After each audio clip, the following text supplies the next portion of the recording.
This is Cerebral Cinema. Movies of the mind. I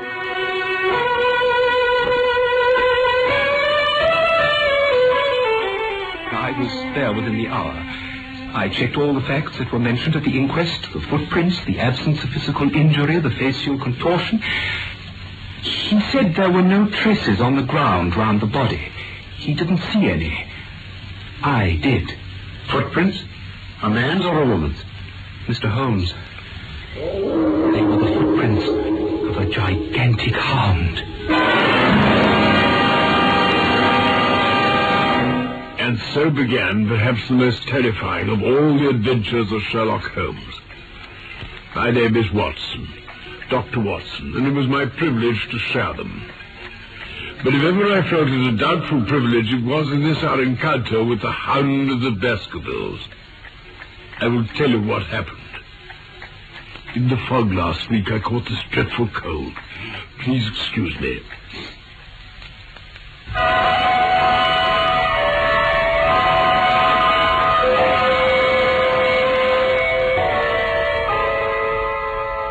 My friend, Mr. Sherlock Holmes, was usually very late in the mornings, save on those not too infrequent occasions when he stayed up all night.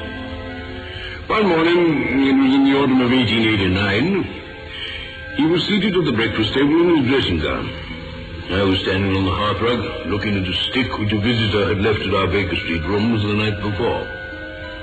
It was a fine, thick piece of wood, bulbous-headed, of the sort that used to be known as a Penang lawyer.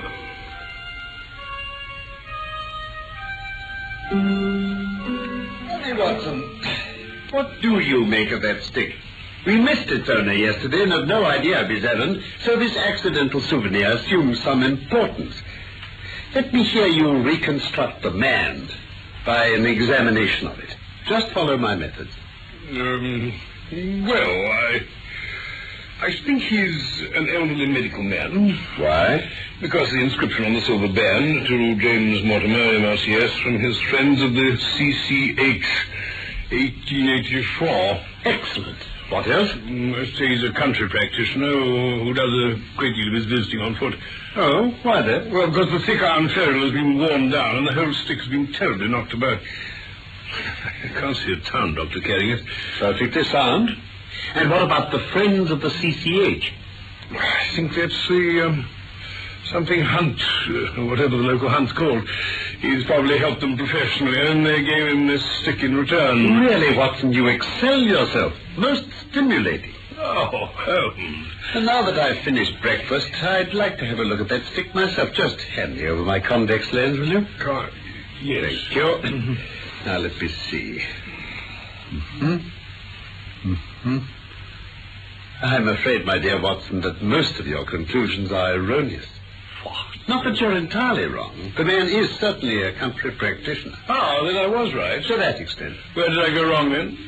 Well, for one thing, I would suggest that a presentation to a doctor is more likely to come from a hospital than from a hunt. And when the initials CC are placed before that hospital, the words Charing Cross naturally suggest themselves. You may be right. The probability lies in that direction. And since the presentation was made but 5 years ago, there emerges a young fellow under 30, amiable, absent-minded, and with a favorite dog, something between a terrier and a mastiff. Now, just a minute, Holmes. How do you know he's amiable, absent-minded, and has a dog? Well, it's my experience that only amiable men receive testimonials.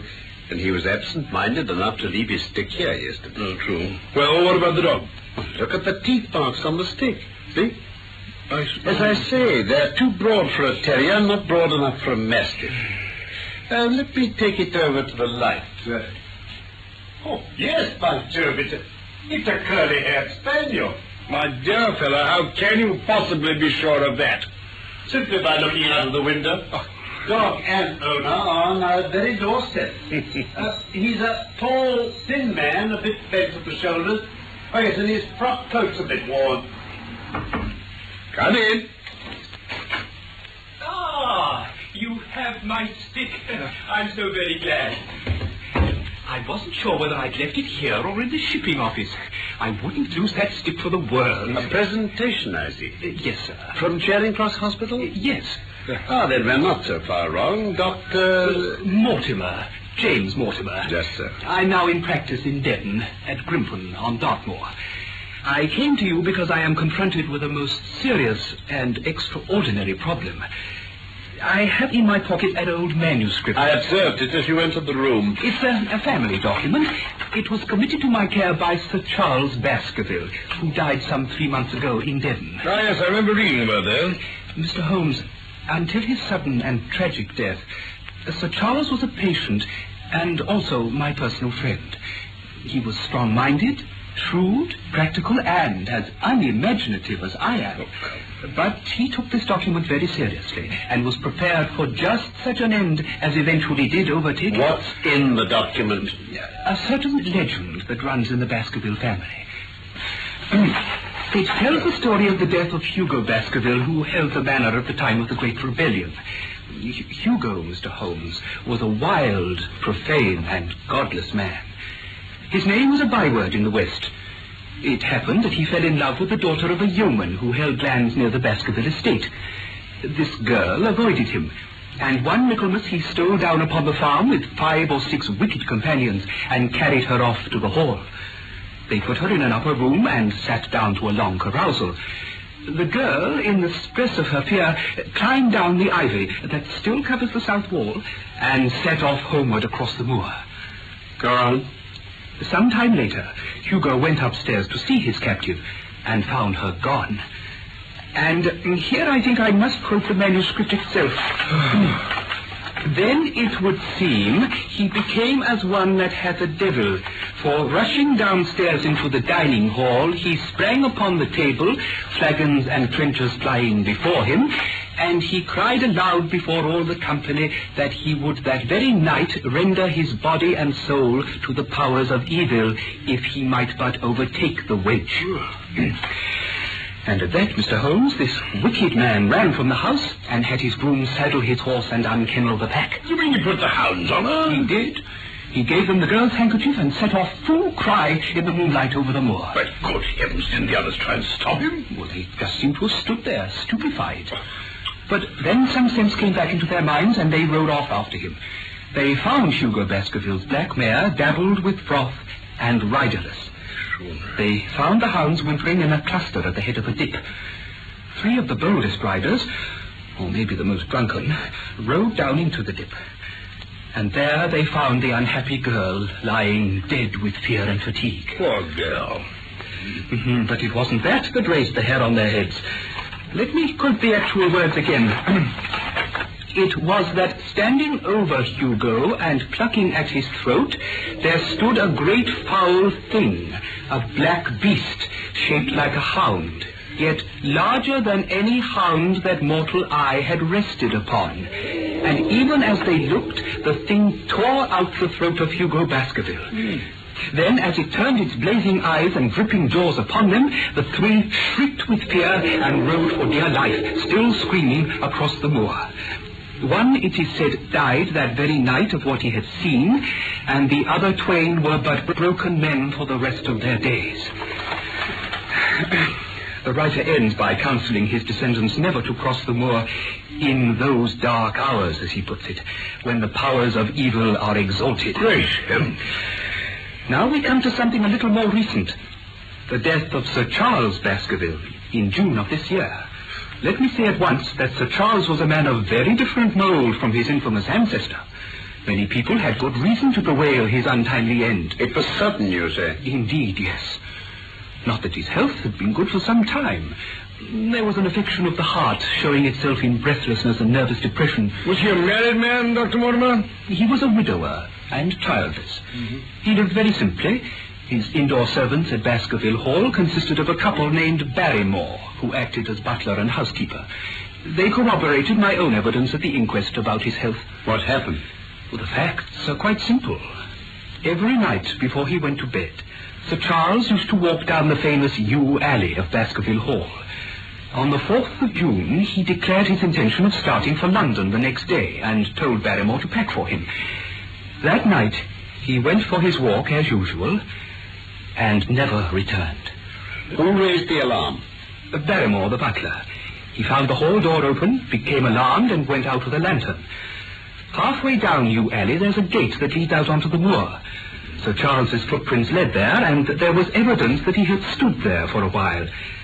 Then the footprints continued, but appeared to be those of a man running for his life? Where did they lead? To the far end of the alley, and there the body was found. Any signs of violence? No, but the face was incredibly distorted. At first, I couldn't believe that it really was Sir Charles. How do you account for the distortion? Well, it's a symptom that is not unusual in cases of death from cardiac exhaustion. Yes, that's true enough. The post-mortem showed a long-standing organic disease, and the coroner returned a verdict in accordance. Those are the public facts. I see. Then can we now have the private ones? He would never go out on the moor at night. One evening, about 3 weeks before he died, I drove up to his house. He was standing at his hall door. Just as I was getting out of my gig, I noticed his eyes fix themselves on something over my shoulder and stare with an expression of horror. He was so excited and alarmed that I had to go down to the spot and look round. But there was nothing. I had to stay with him all the evening. That's when I suggested he should go to London. Mr. Stapleton, a mutual friend, was also very worried about him, and he agreed with me. And then, at the last instant, came this terrible catastrophe. How soon did you see the body? Well, they had to send a message over. I was there within the hour. I checked all the facts that were mentioned at the inquest, the footprints, the absence of physical injury, the facial contortion. But Barrymore made one false statement in his evidence. Oh? What was that? He said there were no traces on the ground round the body. He didn't see any. I did. Footprints? A man's or a woman's? Mr. Holmes, they were the footprints of a gigantic hound. Great heavens. There are sheepdogs on the moor. No doubt. But this was no sheepdog. What is this alley like? Well, there are 2 lines of old yew hedge. Impenetrable, 12 feet high. Penetrated at one point by a wicket gate, you say? Yes, which leads on to the moor. Is there any other opening? None. Was this gate closed? Closed and padlocked. How high is it? About 4 feet. So anyone could have got over it? Yes. Dr. Mortimer, what made you say that Sir Charles had waited by the gate? His cigar ash. He dropped it there twice. Excellent. Watson, this is a colleague after my own heart.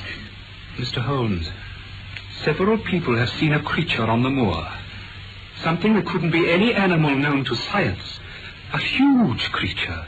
Luminous, spectral. And you, a trained man of science, believe it to be supernatural? I don't know what to believe. Surely the footprints were material. The original hound was material enough to tear out a man's throat. But it was diabolical as well. Dr. Mortimer, if you hold these views, why have you come to consult me? You tell me in the same breath that it's useless to investigate Sir Charles's death and that you desire me to do it. I did not say I desired you to do it. Oh? Then how can I assist you? By telling me what to do about Sir Henry Baskervilles. Sir Henry? Is this the heir? Yes. He's Sir Charles's nephew, the son of his younger brother. He's been traced in Canada. He's been farming there. He arrives at Waterloo in, just under an hour and a quarter. Are there any other claimants? No. The only other kinsman we have been able to trace was Roger Baskerville, the youngest of the 3 brothers, of whom poor Sir Charles was the eldest. He was the black sheep of the family, the very image, so they say, of old Hugo. England became too hot for him, and he died of yellow fever in Central America. Henry's own father, the middle brother, died young, so he is the last of the Baskervilles. I've had a wire to say that he arrived at Southampton this morning, and I'm on my way to meet him. Mr. Holmes, what am I to do? I suggest you call here at 10 o'clock tomorrow morning and bring Sir Henry with you. I'll do that, Mr. Holmes. Just one more question. You say that before Sir Charles Baskerville's death, several people saw this apparition on the moor. Yes. Did anyone see it afterwards? Not that I've heard. Thank you, Dr. Mortimer. Good day, Mr. Holmes. Good day, Dr. Watson. Good day, Doctor. I'm very much obliged to you.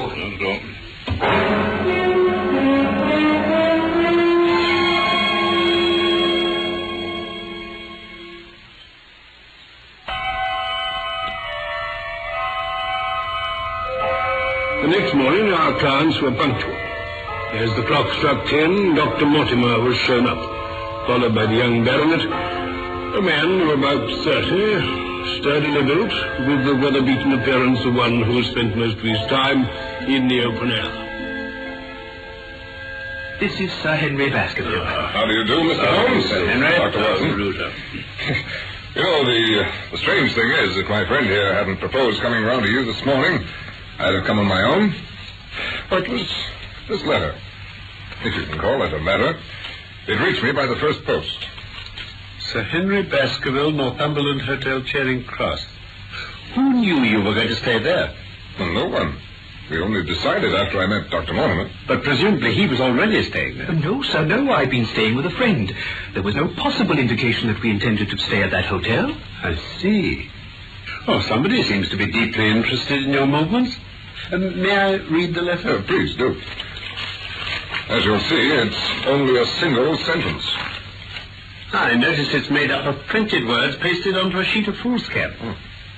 As you value your life or your reason, keep away from the moor. The word moor is written in ink. It's the only one. Now, perhaps you'll tell me what in thunder's the meaning of that. Any watermarks? I wonder. No, I don't see any. Now, tell me, Sir Henry, has anything else of interest happened to you since you've been in London? Well, no, I don't think so. You've not observed anyone following you or watching you? I seem to have walked right into the thick of a dime novel. Now, why in thunder should anyone follow me or watch me? We're coming to that. You've nothing else to report to us? Well, no. Well, unless you think it's worth reporting that I've lost one of my boots. Have you indeed? Yes, I put them both outside my door last night, and there was only one there this morning. I couldn't get any sense out of the fellow who cleans them. It seems a singularly useless thing to steal. Oh, I told him it's bound to turn up again. Now, look, gentlemen, it seems to me that I've spoken quite enough of the little I know. It's time you kept your promise and told me what we're all driving at. I quite agree. Dr. Mortimer, will you be good enough to tell Sir Henry your story as you told it to us? By all means. It begins, Sir Henry, with this manuscript, which has been in the possession of your family for generations. Well, I seem to have come into an inheritance with a vengeance. Of course, I've heard of the Hound since I was in the nursery, but I never thought of taking it seriously. But as to my uncle's death, I can't get it clear yet. You don't seem to have made up your minds whether it's a case for a policeman or a clergyman. Precisely. The point we have to decide now, though, Sir Henry, is whether or not it's advisable for you to go to Baskerville Hall. Why shouldn't I? There seems to be danger. You mean danger from the family fiend or danger from human beings? That's what we have to find out. Well, whichever it is, my answer's fixed. There is no devil in hell, Mr. Holmes, and there is no man on earth who can stop me going to the home of my own people, and you can take that as my final answer. Bravo! Now look, Mr. Holmes, I'd rather like a quiet hour to myself to think about all this. Of course. I'll go back to my hotel. Look, why don't you and Dr. Watson come and lunch with us there at 2 o'clock? Oh, thank you. Is that convenient to you, Watson? Perfectly. Then you may expect us. Shall I have a cab? No, I prefer to walk. If you'll join me, Dr. Mortimer? With pleasure. Well, then we'll meet again at 2. Good morning, gentlemen. Good morning, Thank you. He seems a good enough chap. Quick, Watson, while I get my frock coat. Watch at the window and see which way they go. What do you mean? Of course. Isn't it clear there are people at their tails? We must shadow them and see what happens.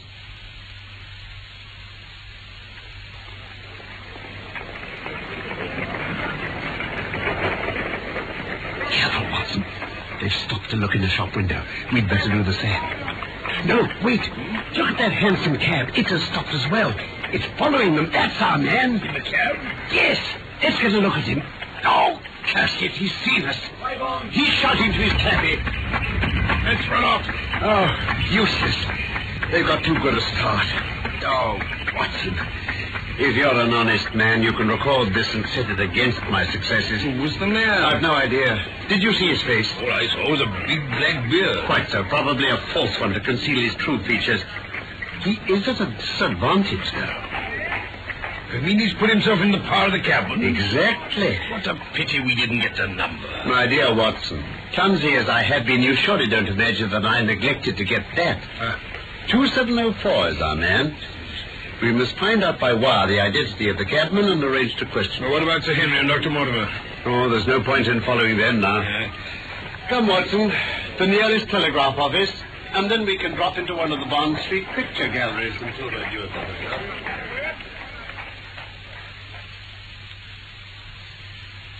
Mr. Holmes. Mr. Henry, did you know you were followed from my rooms this morning? Followed? By whom? Well, whoever he was, he informed the cabman that his name was Sherlock Holmes. Holmes. Dr. Mortimer, have you among your acquaintances on Dartmoor any man with a black, full beard? Now, let me see. Yes. Barrymore, Sir Charles's butler. He has just such a beard. Who is this Barrymore? Oh, his family have looked after the hall for 4 generations now. Did Barrymore profit at all by Sir Charles's will, Sir Henry? Yes, he and his wife had, £500 each. Did they know it was coming to them? Oh, yes. Sir Charles was fond of talking about his will. That's very interesting. I hope you don't suspect everyone who received a legacy from Sir Charles.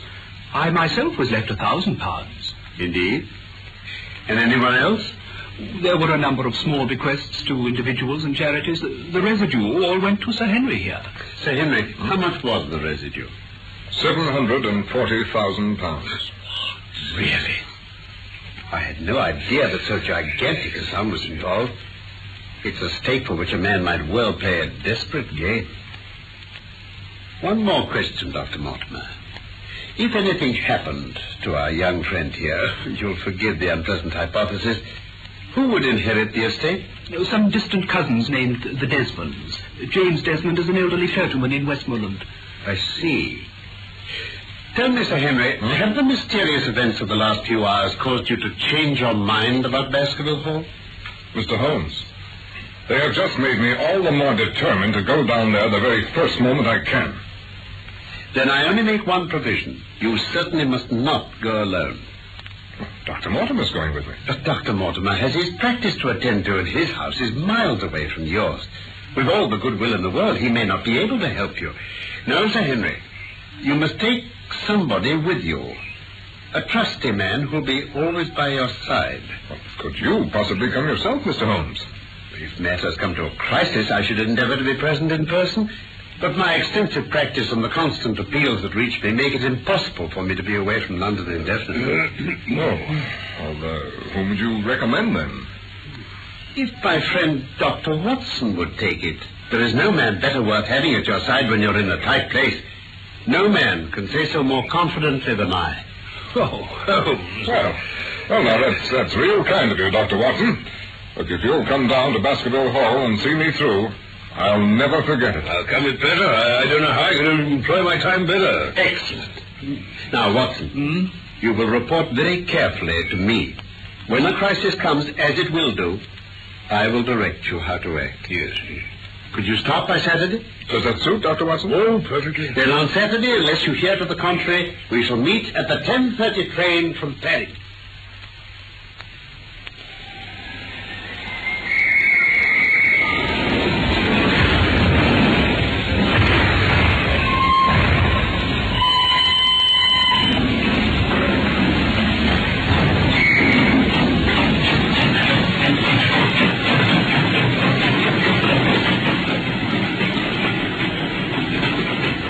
As the train sped out of Paddington, I looked back at the tall, austere figure of Holmes gazing after us. A pleasant journey it was. And in a very few hours, the brown earth had become ruddy, the brick changed to granite, and then over the green squares of the fields and the low curve of a wood, there rose in the distance a grey, melancholy hill with a strange, jagged summit. There you are, Sir Henry. There's your first view of the moor. Dartmoor. You know, I've been over a good part of the world, but I've never had a moment to compare with this. This is your homecoming? Yes. Yes, but it's more than that. This is where the men of my blood have lived for centuries. Up on those moors. And up there, too, there's something that has haunted them and driven them to their deaths. I know one thing, gentlemen. Whatever it is that lurks up there, whether it's man or fiend, it's not driving me away. I'm going to face it and beat it.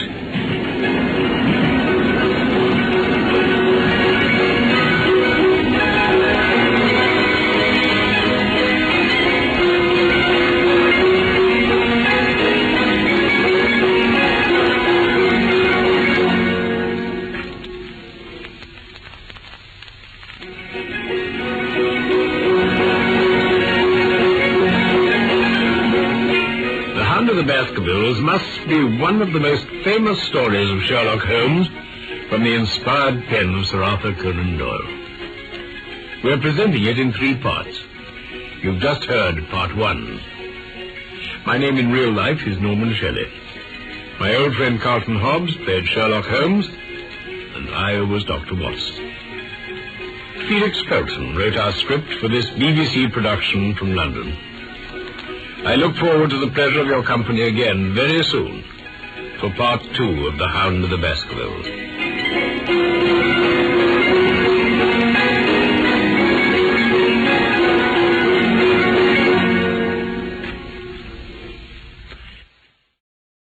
Cerebral Cinema hopes you have enjoyed this movie of the mind.